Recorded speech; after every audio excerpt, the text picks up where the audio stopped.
हम अपने बच्चों से बहुत कहते हैं नमाज पढ़ो नमाज पढ़ो नमाज पढ़ो, नहीं पढ़ते। क्या करें? वजह क्या है? आप उनके जहन में तो झांकते ही नहीं। वो अल्लाह को भी मानता है कि नहीं? आपने जहां उन्हें पढ़ने के लिए भेजा है वो गला तो घोंट दिया अहले मदरसा ने तेरा, कहां से आए सदा ला इलाहा इल्लल्लाह। तो जो कुछ यूनिवर्सिटियों में पढ़ा है उन्होंने अगर पढ़ी है बायोलॉजी, डार्विन का नजरिया पढ़ा है, उनके दिमागों में बैठा हुआ है।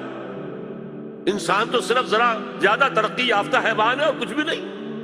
There is no essential difference. जैसे गधे और घोड़े में क्या फर्क है? गधा जरा कोर्स किस्म का एनिमल है और घोड़ा जरा रिफाइंड किस्म का एनिमल है, और क्या है? अब जिसके दिमाग में ये बैठा हुआ है वो आपका वाज उस पर असर करेगा। पहले फिक्र की ततहीर करनी होगी और ईमान की तरवीज